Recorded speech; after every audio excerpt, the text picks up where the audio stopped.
Okay, again, welcome to our Teaching Performance Assessment for MMSN Credentials Spring Transition webinar. We are going to be offering one for MMSN today on March 28th, and then we'll be offering another one on April 11th for the extensive support needs. Just a few welcome and introductions. I am joined with two of my colleagues from professional services. So if they wouldn't mind unmuting, Heather, would you like to go ahead and introduce yourself as the newest member to our team? Yes. Hi, I'm Heather Kennedy. I'm a consultant in the Performance Assessment Development Division, and I work mainly on the new literacy assessment, but I also work on the Ed Specialist Performance Assessment as well. And James, there is one question in the chat about do we have a code? And I think that might be to access the recording later. It will be placed on the YouTube channel for Ed Specialists. What we will do is towards the end of the webinar, we will put that link into the chat so that you'll be able to access it. Thank you, Heather. And also joined by my other colleague, William Hattrick. William. Hello, everybody. William Hattrick here. I'm consultant with Professional Services Division, and I've been helping you all over the past several years transition to these new standards and teaching performance expectations. So I'm here today to just support James and hear all the information about the TPA. Thanks for being here. Thank you, William. So our agenda for this afternoon, we have about 2 hours with you. We will be going over the history and background how we got here with the teaching performance assessment for the education specialist credentials. We will go over program standard 5, the assessment of candidate competency. And what I will be specifically targeting will be the shaded areas of program standard 5, which you, in your transition plans, I believe wrote to the first paragraph, and then William, will the shaded areas, I assume, will be becoming online where they will have to write to those, correct? Correct, right. So the anticipation is that, the expectation rather, is that you are addressing those shaded areas, but for your plans for implementation, you only had to address that first paragraph. Of course, when you have program review due, it will be fully addressed. Perfect, thank you. And then I will actually go into a little bit of an overview of the Education Specialist Cal TPA, which is the Commission's model that was designed by a design team of 23 educators from around the state. Understand that programs do have, under program standard 5, the ability to select a teaching performance assessment that the program wishes to do so with, as long as it is approved by the commission. And I will be talking about what that timeline looks like for the two most likely performance assessments to be approved by the commission in the summer. Then we will close with some questions and other items. And again, we will provide information about how you can access this webinar as we move forward towards the end. Just a little update on our webinar norms. Many of you are already used to this. We do ask that you keep your microphone muted unless you are called upon to speak. My colleague Heather will be monitoring the chat, so please use that feature to post questions. We have built in times where you can ask questions, and we do ask that you try to keep the question to that content when it is being presented. Also, that it's general in nature rather than candidate or program focused. We will be providing you with email addresses and other ways to contact us in case there's something that is very program specific, because we do want to make sure that we answer your questions as they are important to you. Please avoid multitasking. I know that seems rather trivial to say, but we just want to make sure you get all the information. I know that I have been guilty of doing multiple things at once, and I've really had to work in my role with presenting on Zoom to ensure that I am focused on the material. And then finally, we will be honoring your time, and we ask that you monitor that of others by having your own internal moderation of your participation. We want to make sure we hear from everyone and ensure that we have all voices heard. So let's begin with where we are started in this launch of really changing some of the teaching performance expectations for ed specialists. Also, William's work with Sarah on the redevelopment of the program standards. And it really was launched by the Special Education Task Force Group report that was published in 2015, which was a joint collaborative between the California Department of Education and the Commission on Teacher Credentialing.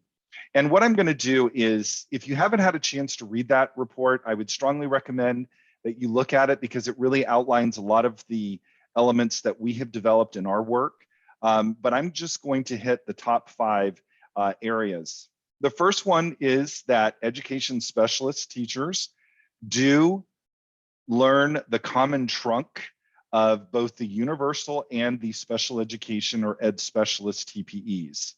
That when we look at a graphic, they all come up from the same trunk and then they branch out, but that way students have access to the common, the core curriculum, and that they have access to the same opportunities as their general education peers. There were several recommendations made in the report to teacher preparation programs as well as learning systems in schools. And you can see them listed here. The ones that have really come over in our work in the development of the TPA has been UDL, or Universal Design for Learning. Looking at social emotional learning, how a candidate creates that positive learning environment for all students. Positive behavior strategies, working with the assets of students and their funds of knowledge, rather than looking at a student with deficiencies.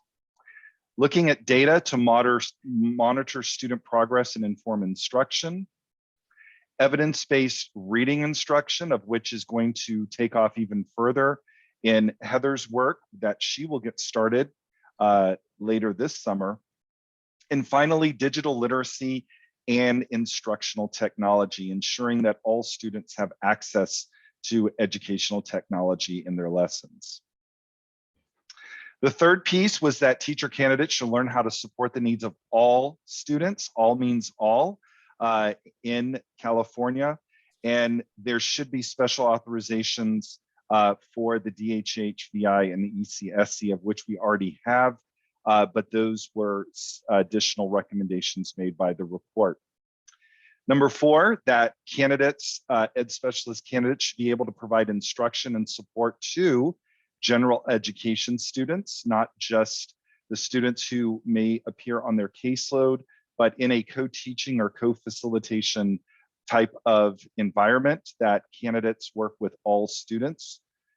Number 5, that they are provided by their programs with in-depth knowledge of how to support students who struggle with learning, who have behavioral disorders, physical disabilities, and other healthcare needs.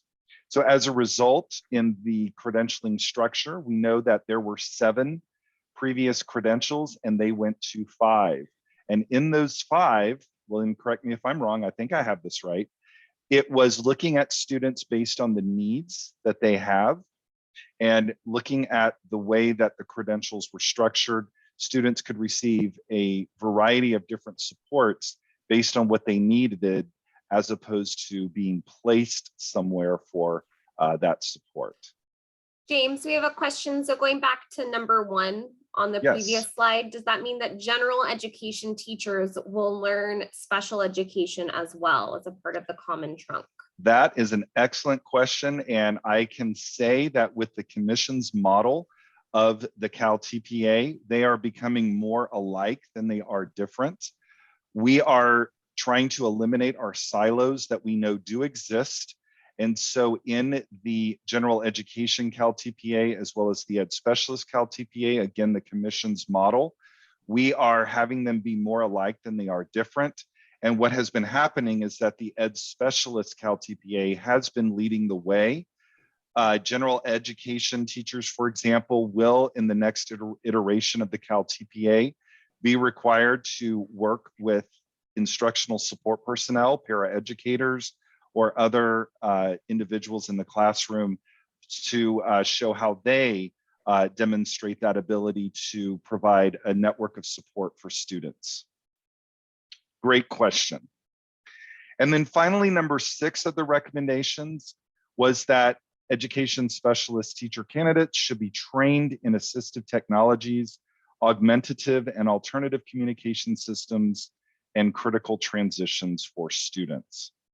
Now, we know that many of the recommendations do come in the way of coursework and clinical practice for the candidates. And so there's no way that a performance assessment can assess all of these things, because otherwise it would be it would take years for a candidate to complete.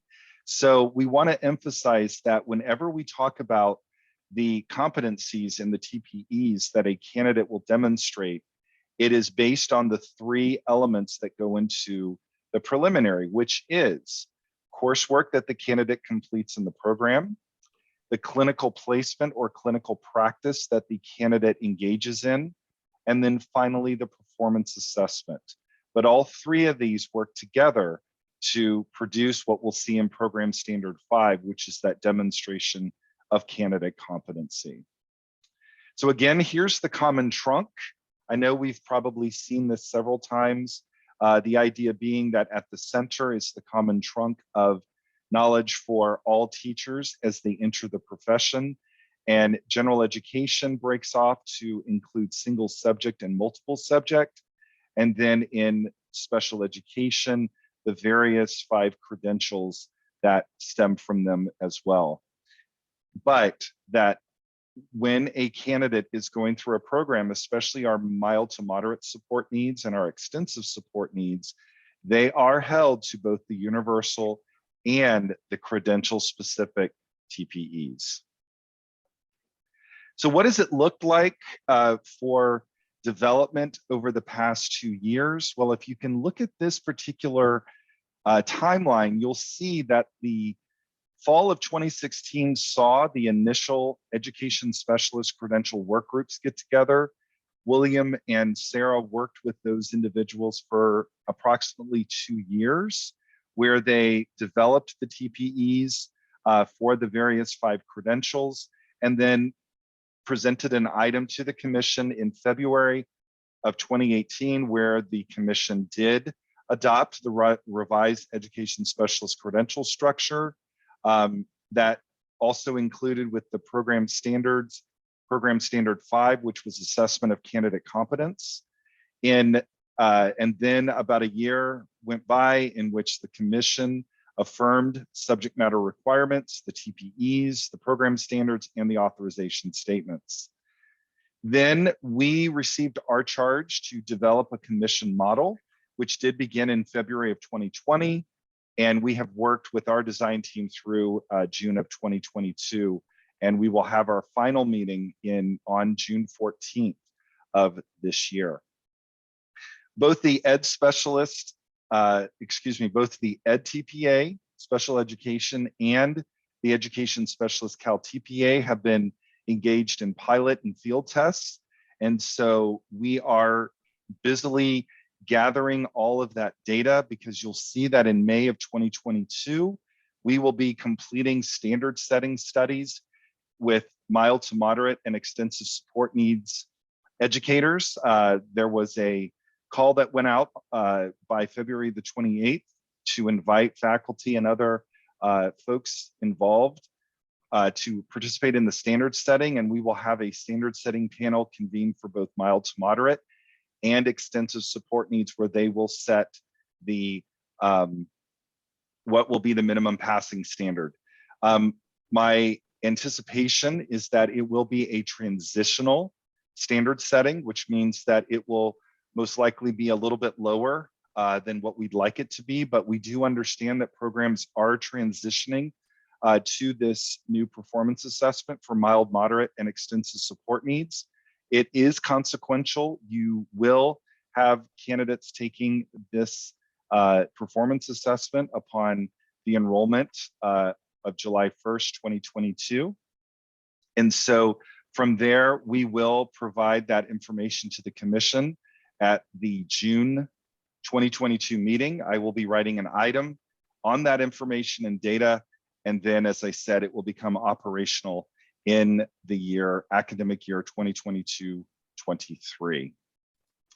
So at this time, Heather, I'm going to turn it to you to see if there are any questions that have come up in the chat, or if other folks may have a question at this time based on that history and where we've come so far. So there is one question that you had mentioned. There was demonstration of candidate competency through coursework, field work, and then what was the third category? The teaching performance assessment. Thank you. That was the only other question from the chat so far. So in your course matrices, William, correct me if I'm wrong, because this is your where you are, but you have, with your TPEs where something is introduced, where it is practiced, and then where it is assessed. And so there are items that could be assessed in the teaching performance assessment, but there are also several that would be assessed in either coursework or in the clinical practice of the candidate.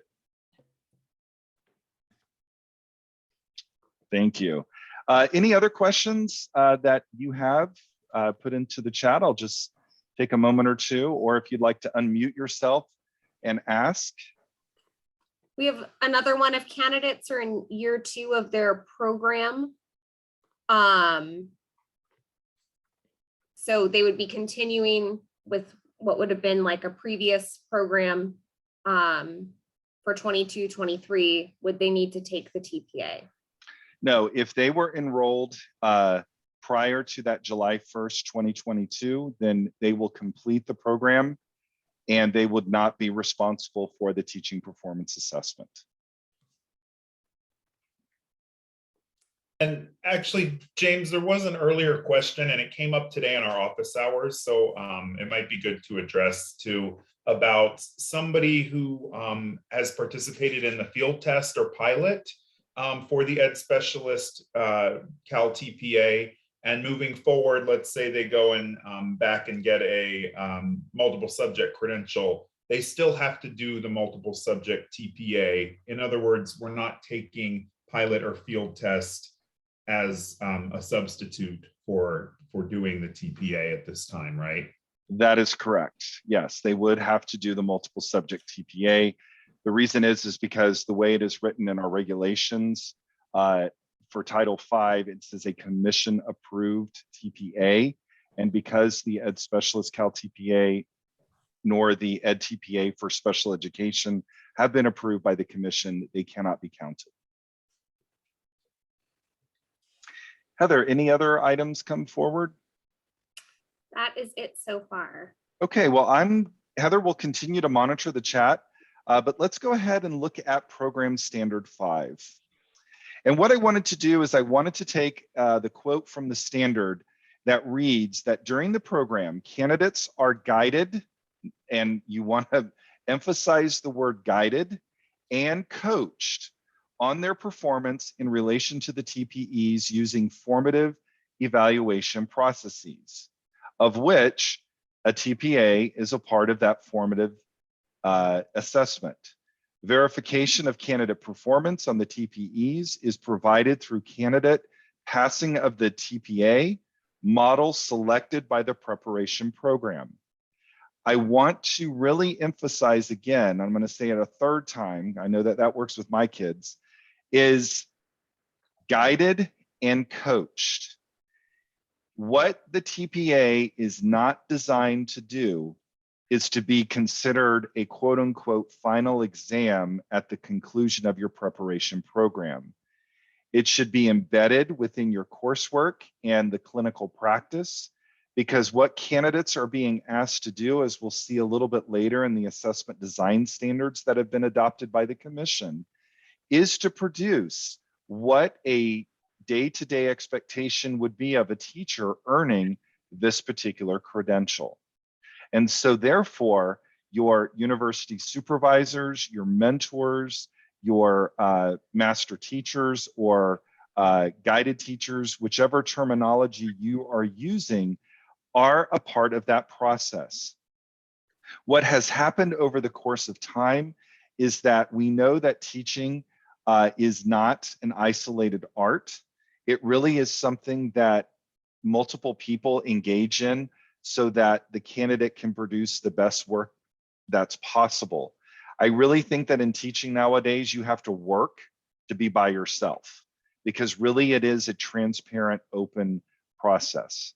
And so we want to invite you to think about how your existing structures already are in place to help the candidates as they are working in their teaching performance assessment. So now what we're going to do is take a little bit of a deeper look at the different areas of Program Standard 5. So what I'm going to do is that I'm going to point out specific items in that shaded area of the program standard and have you think about what you will accomplish within your program as you are planning this transition to the performance assessment. So if you think about Program Standard 5A1, every preparation program will need to identify a program coordinator that you will have serving as the point of contact.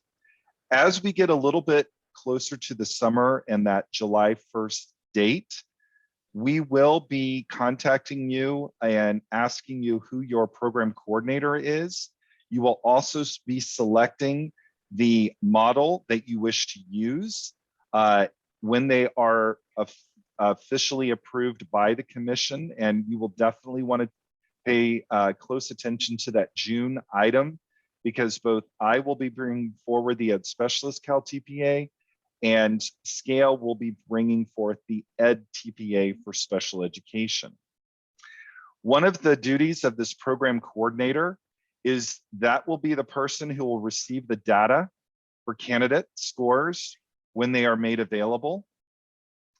And they will also be required to attend yearly and quarterly program coordinator meetings. That is when we provide updates and other important information for the program coordinators to then take back to the programs to provide for their faculty and for other individuals who are supporting candidates. So it is very important that if you haven't already established who that program coordinator is, you might want to go ahead and start thinking about it so that you are ready to go when this becomes operational.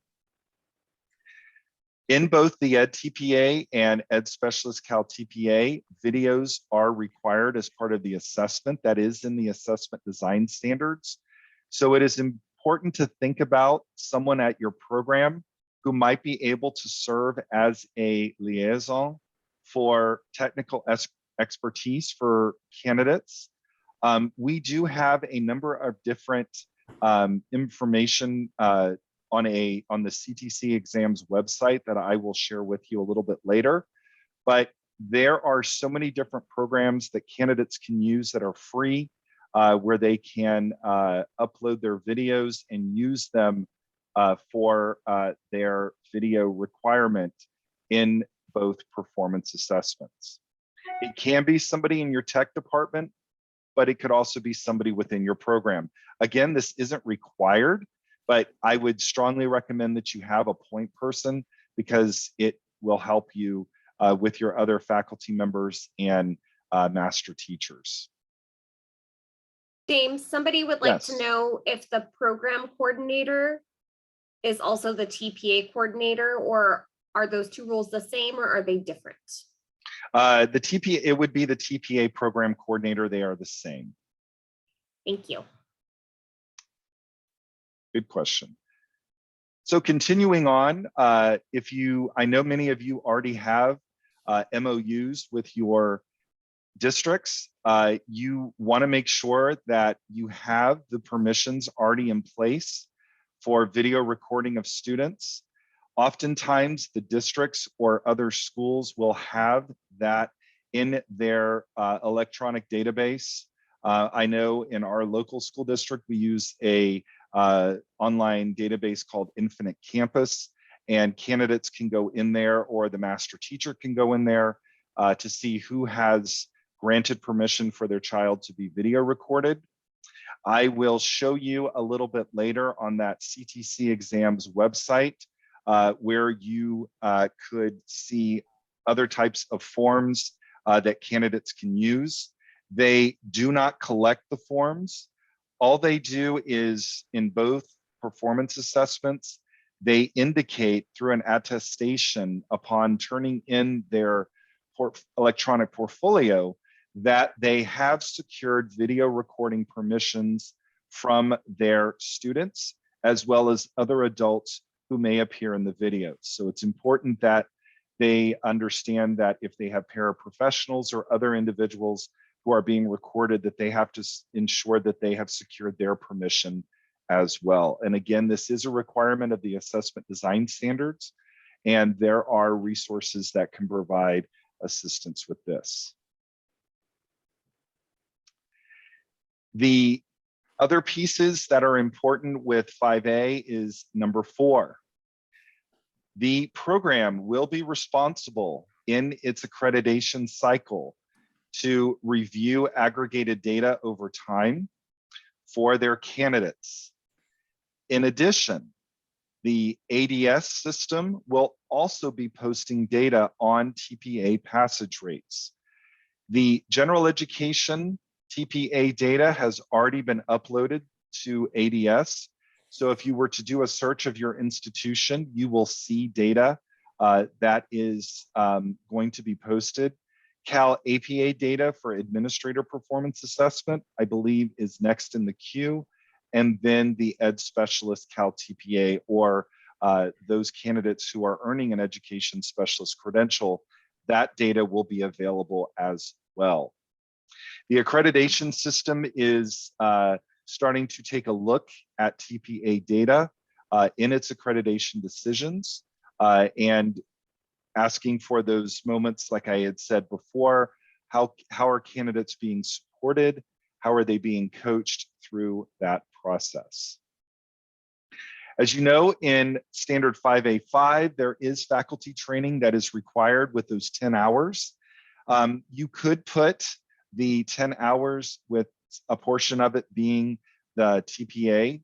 One of the strong roles that a master teacher or mentor teacher can have with the candidate is helping them look at the requirements of the performance assessment, go in and look at lesson plans together, really look at ways that they can already take artifacts that have been produced and how can they work on them together to annotate them if it's a video of teaching practice, or reflect on items that have been provided. The other piece that, if you haven't already done so, you really need to think about is 5A7. Yeah. What is your appeal process going to be when a candidate takes the teaching performance assessment? It has to be available on your website as well as in your course catalog. And what remediation policies or how candidates access materials. It is required in the program standard 5 that all candidates have opportunities to be remediated and coached if they fail one or all parts of a TPA. And so you will want to make sure that you build that within your program to ensure that that information is accessible to your candidates. James, there's a couple questions coming in.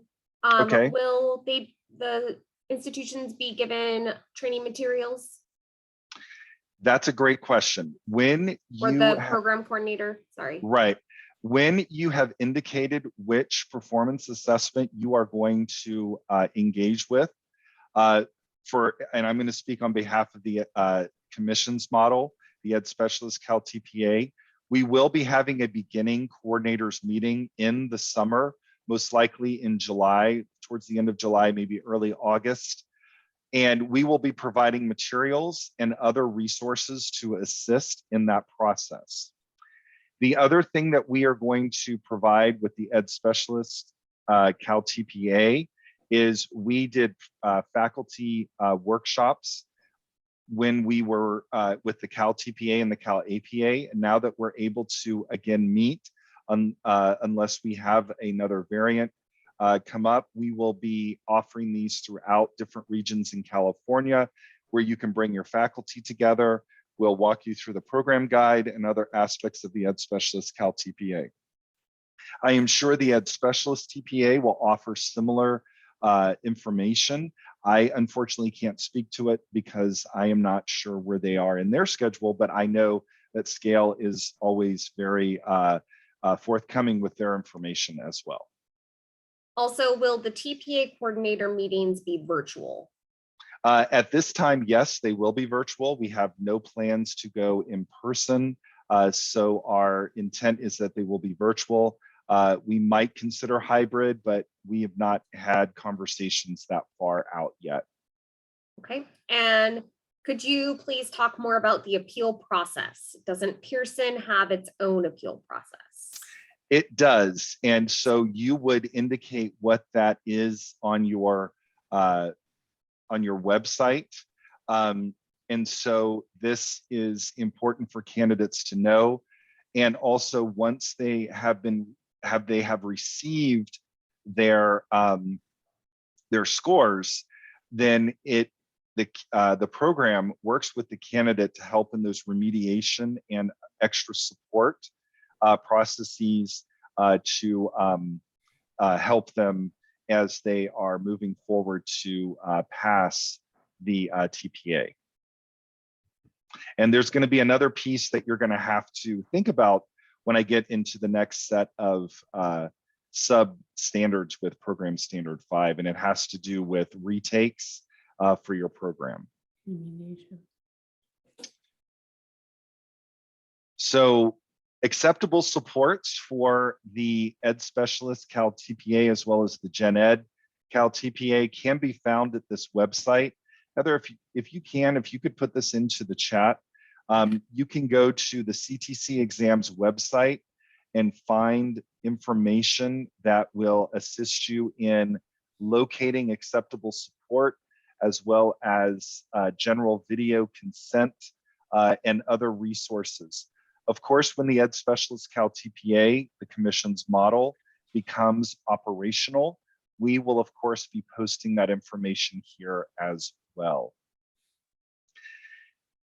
You will want to think about how you are going to incorporate your teaching performance assessment cycles into your coursework or into your program requirements.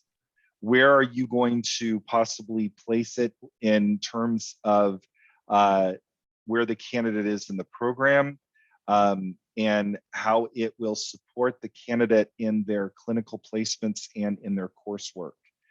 This was the piece 5B2 that you're going to want to definitely have a conversation with your program and other resources at the place where your institution that's sponsoring. How many retakes will you allow? How often do you want there to be a cooling off period, so to speak, where candidates have to wait a certain amount of months before they resubmit? This, of course, is up to the program. Some programs in the Cal TPA allow a retake of 3 or 4 times, and then they start to cancel out the candidate if they are not able to pass the performance assessment. That, of course, is a decision that's based on the program. That is not a decision that the commission is going to direct you on. There are other programs where they are given unlimited retakes. So again, that has to be a program decision that you will want to make in conjunction and make sure that you have that written out. It is published for your candidates so that it is very clear and very understood when a candidate enters your program. And then in program element 5C, there is training provided for assessors. If you are interested in becoming an assessor, we will be having information coming out through the PSD e-news in the summer in early fall of how you can become an assessor, either for the Ed TPA or the Ed Specialist Cal TPA. We highly encourage you to consider that because it is the best way for you to have an understanding of what candidates are being asked to do.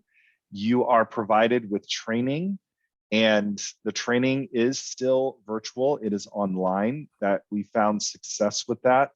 And then assessors would be allowed to score, because one of the important elements of the assessment design standards is that these performance assessments are scored by folks who have the same credential and are in the same type of understanding that the candidates are writing to their performance assessment. Heather, is there a question? Because what I wanted to do is I wanted to show our audience the website just to give them an idea about what it looks like. We have one question. When will the training take place and how does one sign up for it? Will an email be sent out to invite? Perfect question. There will be an announcement made in the PSDE news that comes out every Friday.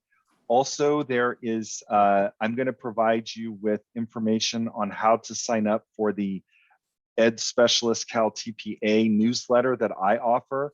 And I also send out this about every other month. I have one that I'm going to be sending out this week. And I put in the announcements for assessors at that time as well. We are closing out our assessor pool right now with our field test, and then we will be looking for operational assessors, as I said, in late summer, early fall. Okay, that is it at this time. Okay, so I'm going to stop sharing my screen, and what I wanted to do is I wanted to show you an example of what the website looks like, that ctcnesinc.com. And so this is the website, a landing page, and then you can select an assessment. So I'm just going to select the Cal TPA for right now and hit go. And the Ed Specialist Cal TPA will be in the same type of design. And what you can do is when you go to this particular landing page for the Cal TPA, you'll see a number of different items that are right here on the right. So there's assessment materials, and if you click this, it will take you to different assessment materials, the overview, the program guide. We are in the process of developing and will have published a program guide for the Ed Specialist Cal TPA. Here are the consent forms, examples of what those might look like if they are not provided by the district or the school, and also the consent forms for guardians and families. So I just wanted to show you where this is so that you can start to think about how you might access information. This, of course, is the commission's sponsored model. And so you could start to become familiar with this resource, because as I said, there will be one for the Ed Specialist Cal TPA. This is where we offer the information on the standards, information from the CTC, as well as the Department of Ed. So just wanted to show you where that was so that you could start thinking about a location where you can access this information. So I'm going to go back to my slide presentation. And what I want to do now is talk a little bit about the assessment design standards, because we oftentimes get questions about, well, do they have to have this, or does the candidate have to have this? And hopefully this will explain the, yes, they have to have this, and here's why. The assessment design standards were adopted by the commission, and they have been since revised from last year to include the education specialist candidates. And these are a set of standards that all model sponsors must follow when they submit an assessment to be used by preparation programs in the state. So what I will have to do in my item in June, and so much fun because there's about 45 different standards, is I actually have to go through with the commission's model and show how each one of these standards are being followed against this set of assessment design standards. So the first one is the understanding that there are a number of complex pedagogical assessment tasks to prompt candidate performance that measure the TPEs. Every one of the prompts that are provided in the assessment are tied to a pedagogical expectation that is outlined in the TPE. Another piece is that candidates must show how they are addressing the teaching of English learners, all underserved education groups or groups that need to be served differently, and students with disabilities in the instructional environment to adequately assess the candidate's ability to effectively teach all students. In that second bullet, we have encountered the issue with English learners, and I understand that there are situations that may occur in which a candidate does not have access to a student who has been designated an English learner. They are still going to find a student or work with a student who may have some type of language processing issue, a language need of some type, because please remember, all education specialist candidates, when they receive their preliminary credential, have an English learner authorization. We are required to ensure that they can demonstrate how to work and how to scaffold information for students with language needs. And that is very important. And it also is why in the Cal TPA, for example, candidates must do the same, and how they can utilize the English language development standards to promote a language-rich environment.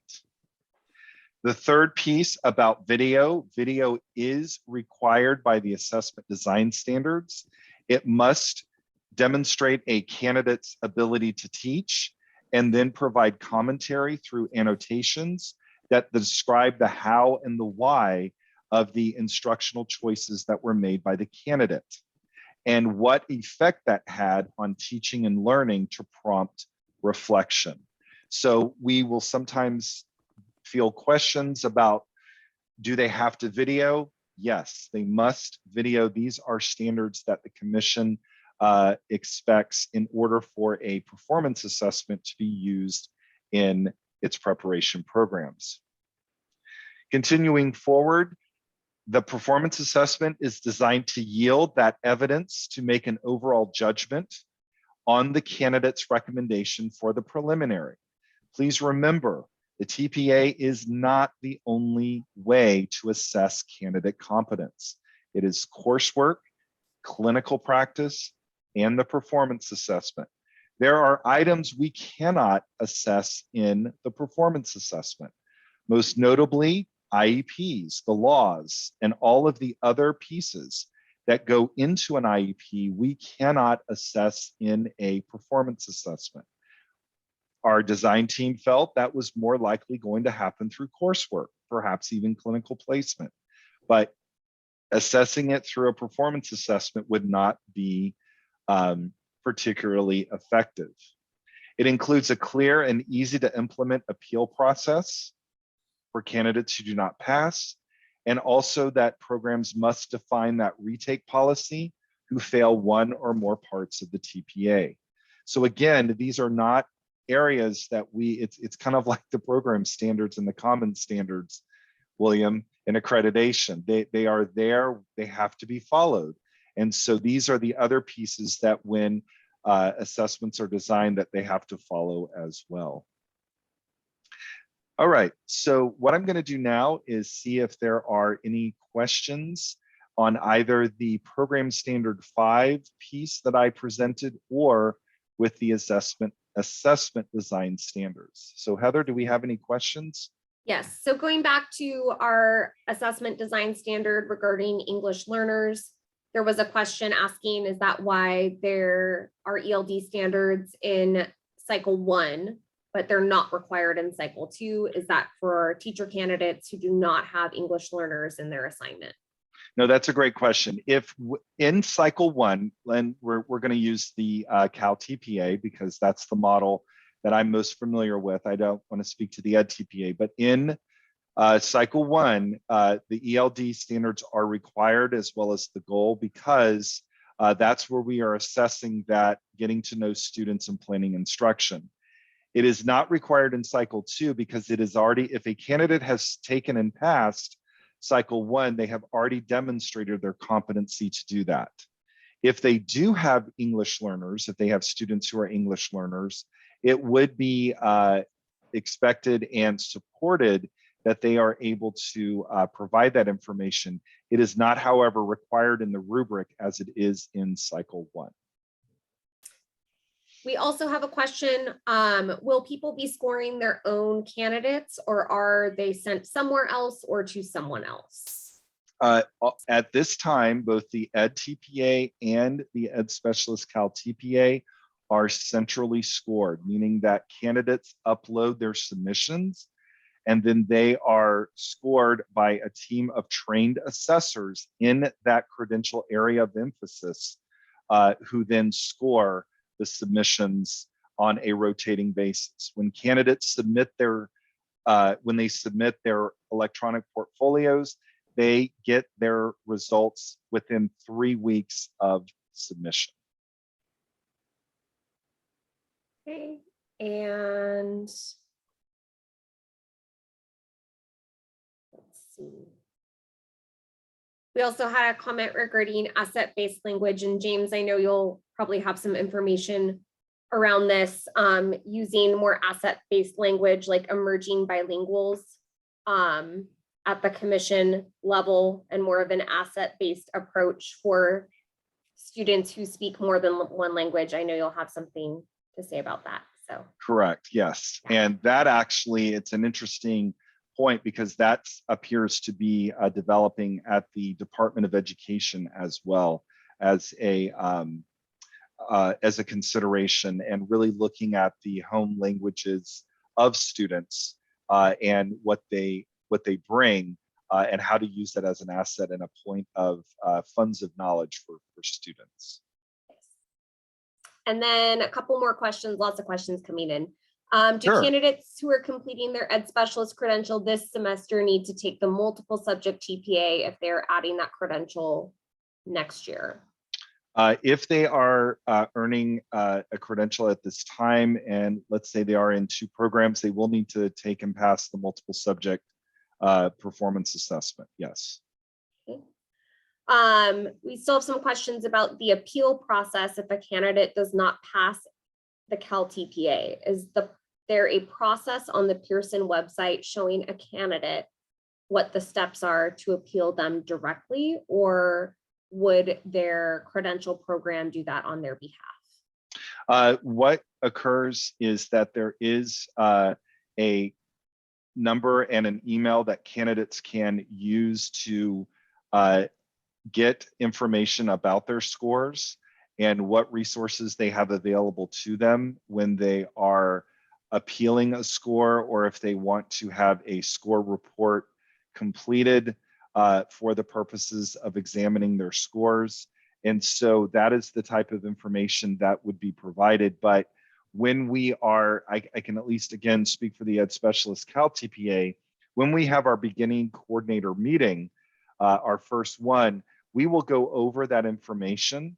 And I am sure that it will, of course, occur with the Ed TPA to provide programs with that information that they can share with their candidates. Question regarding English learners: is home language survey a viable way to identify an English learner? It can be. Remember that Families with the home language survey, families can put anything they want on there. We have to take what the families or guardians put on the home language survey. It then can be up to the school or the district to possibly encourage a student to be assessed if they have a language need. In the particular instruction for the Ed Specialist Cal TPA, candidates are not restricted to just LPAC data or the home language survey. It could be through observation of a student who has a need in one of the 4 areas that are covered under English language development, which would include reading, speaking, listening, or writing. So a candidate could see a student struggling in one of those 4 areas and could use that student as their focus student. And I think you just addressed this next question, but I just want to make sure it addresses it fully. Sure. What about students who are nonverbal or students who have other language disorders? Could they also use a student in that situation for that focus student? Absolutely. And I have seen many classrooms where even students who are nonverbal have actually been identified as an English learner because of that they were not, English was not their home language. Perhaps that I remember students who were nonverbal and they were born in Syria. Their families came over during the Syrian conflict. They were nonverbal and their first language was actually Arabic or a different language that their family had spoken. Okay, I believe we caught up to all the questions that were asked via the chat. Okay, great. Thank you so much, Heather. You're doing an amazing job. I really appreciate it. Okay, so now what I'm going to do is I am just going to provide you in attendance with a very brief overview of the commission's model. It is not my job to sell you on this model. I am just providing the information to you to have you kind of take a look at what we have designed and what we have field tested and how it can work. Please remember, you have the option of once a performance assessment is approved by the commission, and most likely it will be the Ed TPA and or the Ed Specialist Cal TPA. You as a program, once it is approved by the commission, can decide which you would like to use. I'm just going to speak very briefly about the commission's model to give you an idea of how it is structured so that some of these areas of which you may have additional questions may be answered. So in the Ed Specialist Cal TPA, we have 2 instructional cycles. That is intentional with the Gen Ed. If you remember back to the when we began with the Special Education Task Force report, it stated that candidates need to be able to teach general education students. They also need to be equipped with knowledge from the common trunk. And so the design team was intentional in taking the same inquiry cycle of plan, teach and assess, reflect and apply, and then put it forth in 2 instructional cycles. The first one being learning about students with IEPs and planning instruction, and the second cycle, assessment-driven instruction for students with IEPs. All of those ideas that we've talked about earlier, such as asset-based planning and video annotation, reflection, and application, all run through both cycles. If any of you have participated in either the pilot or the field test, you have seen how this cycle works to mimic and encourage, I would say is a better probable choice of words, that habit of mind that all professional educators must follow. Who do I have in front of me? How do I need to plan? What are their assets and learning needs? How do I then deliver instruction? What do I do in those in the moment adaptations in order to meet the needs of my students? How do I then reflect on what they have done and what my teaching has possibly accomplished or not accomplished? And then finally, how do I apply that knowledge to future situations? If you think about this, a professional educator who follows these 4 steps will always think about how they can improve. It also goes very well into induction, which we know is the next phase for candidates after they've earned their preliminary credential, and they continue that habit of mind throughout their career. Some key design features of the Education Specialist Cal TPA for mild to moderate include the focus of teaching all students, English learners, students with IEPs who have specific disabilities, maybe an academic, physical, and/or behavioral need. Perhaps they're also receiving additional services such as OT, physical therapy, other types of support networks, speech would be in there, and then other underserved students. It is asset-based, content-specific pedagogy in either literacy and math or mathematics.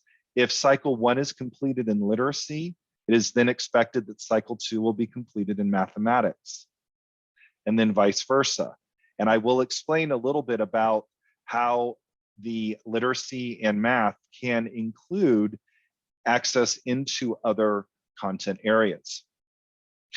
From the assessment design standards, remember that it is designed to be formative in nature, and so that formative feedback can be provided to candidates when they complete one cycle and then move to the next. As I indicated earlier, it is centrally scored by assessors with education specialist credentials.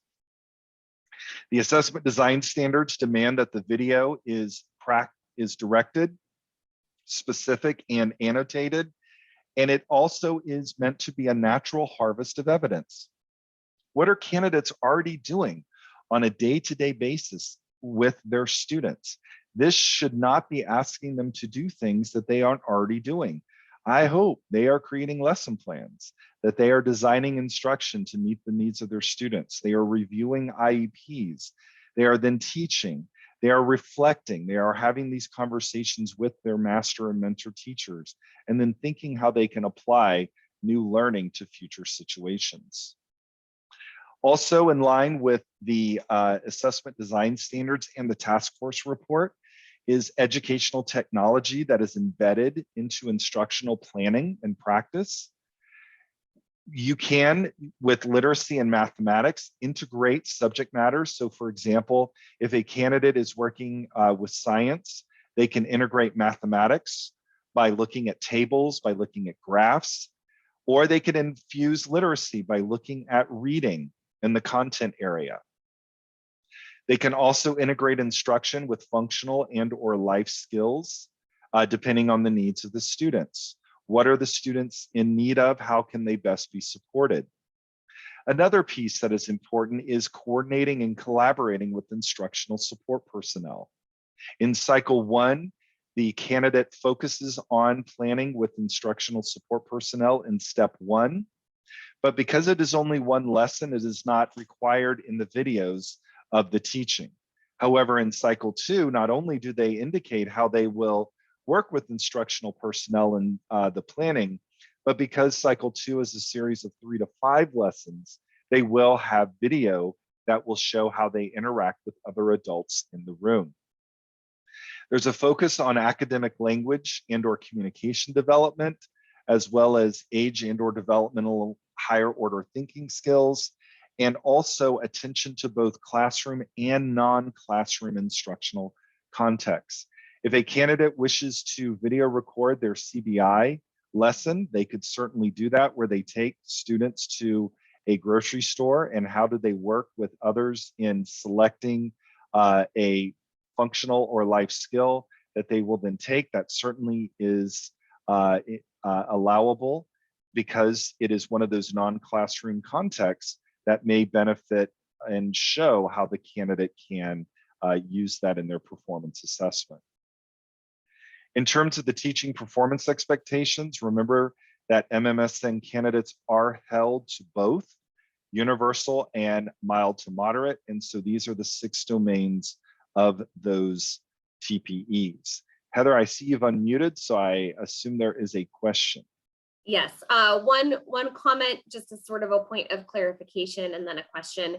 Mhm. So a comment that if a candidate is placed in a teaching assignment that uses maybe an established curriculum, that would that be considered a part of the natural harvest of evidence, that they don't Yeah. need to create everything from scratch? Right. And what I would encourage is that if you do have candidates who are in a reading program that their district has is using in the context for learning, you would the candidate would be sharing that so that the assessor gets that picture of where the candidate is working, what it is that they have to be using, so that the assessor is fully aware of the areas that are required. Because we do know there also could be situations where a candidate has to focus on a particular set of standards as to where they are in the school year.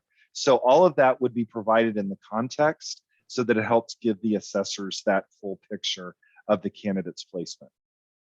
And if we have a candidate who is in a single subject placement, so at the secondary level, are they able to work on one content area for both cycles? They have to choose one or the other, but what we have seen is many ways that they can incorporate literacy or mathematics over, for example, in a social studies classroom at the high school level, the candidate used the mathematical applications of cartography when looking at maps. Had the students measure miles using the key of distance. They also looked at tables, and they were able to look at population. I remember this one was American history. So they were looking at the way population increased occurred in the late 1800s due to the immigrant, the wave of immigrants coming to the United States. So there's many different ways that you can incorporate that into the ways that candidates can utilize those content areas. So a follow-up question to that is, what if the candidate is placed in an English class for both cycles of the TPA? Again, They would I need would to find a way to incorporate math practice standards into a literacy class with like reading informational correct. Yes. tables or graphs. Right, exactly. The other thing is that remember that mathematical reasoning also includes deductive reasoning, how to look at ways of persuasion, argumentation. That also applies to mathematical Common Core. One of the things that I think the Common Core did very well was to expand mathematical understanding beyond computation, but also reasoning and other ways that that teachers could incorporate and cross-pollinate, so to speak, among all the various content areas. Any others, Heather? That is it. I'll just also comment for that if you have a candidate in that situation, the math practice standards would be probably where you would want to guide them to find some good cross-curricular moments. Perfect. Thank you for sharing that. So if we look at the underlying theory of action with our Ed Specialist Cal TPA, again, the commission's model, notice that you'll see several elements here that you saw in the task force report, such as universal design for learning, asset-based instruction for students, the role of English language development in lesson planning and delivery. I can't emphasize enough, and maybe I say this so much because I was a student, I was a teacher with students who were designated as English learners.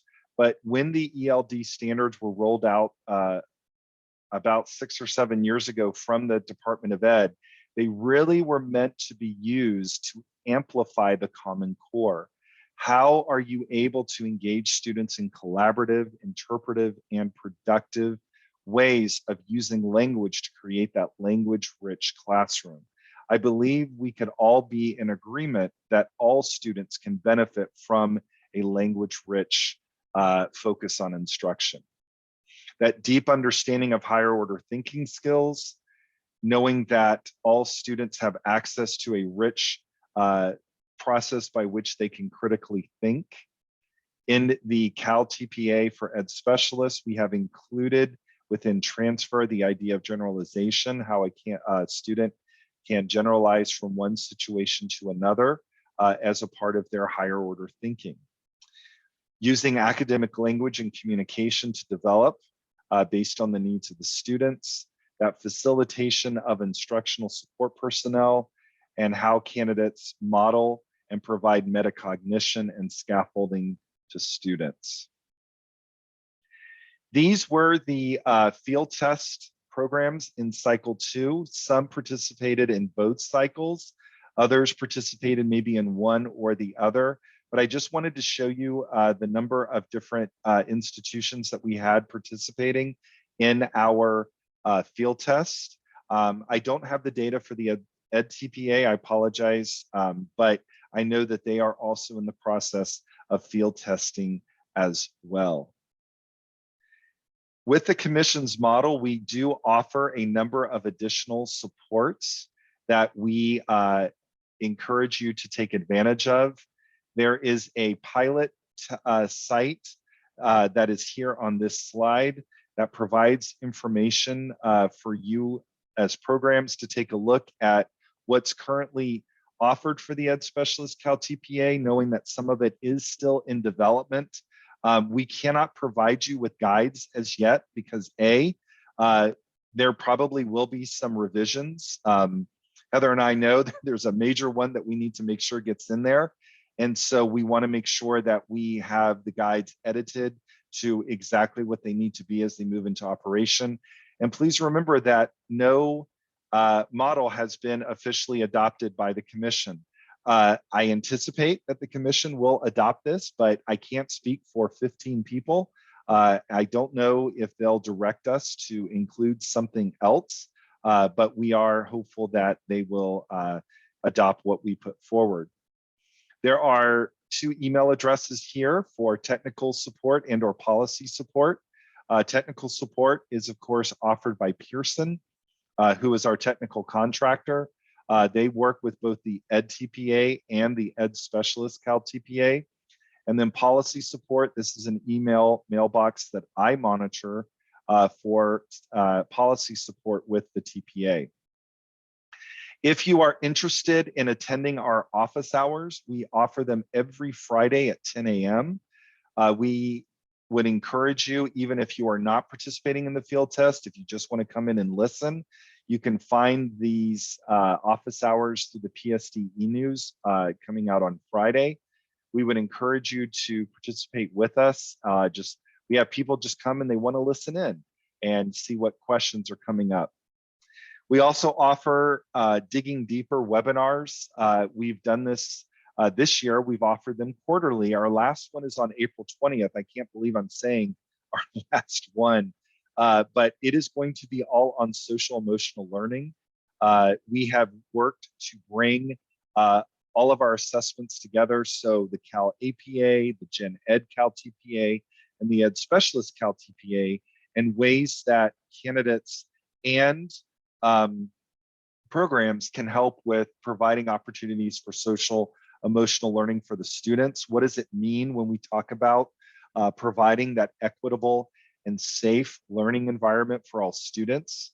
We're going to be talking more about Focus Student 3 and what it means to work with students who may have experienced trauma inside or outside the classroom. And for the Cal APA side, how candidates can look at social emotional learning to possibly be a problem of practice that they may want to explore at their site. And then, as I said before, we have a YouTube channel. If you are not already subscribed, I would highly recommend that you do that, because you will get updates from anything from the commission meetings to the COA meetings. Whenever something is uploaded, you will get an email saying, go check this out. This has just been uploaded. We have a Cal TPA web playlist, which is listed here, and as well as our Ed Specialist Cal TPA playlist. And Heather, if you're able to put that playlist into the chat, we can provide that for our participants. And again, that playlist is where you will find the recording of this webinar, as well as access to the slide deck that will be available to you. What I'm going to do now is just provide you with one other piece.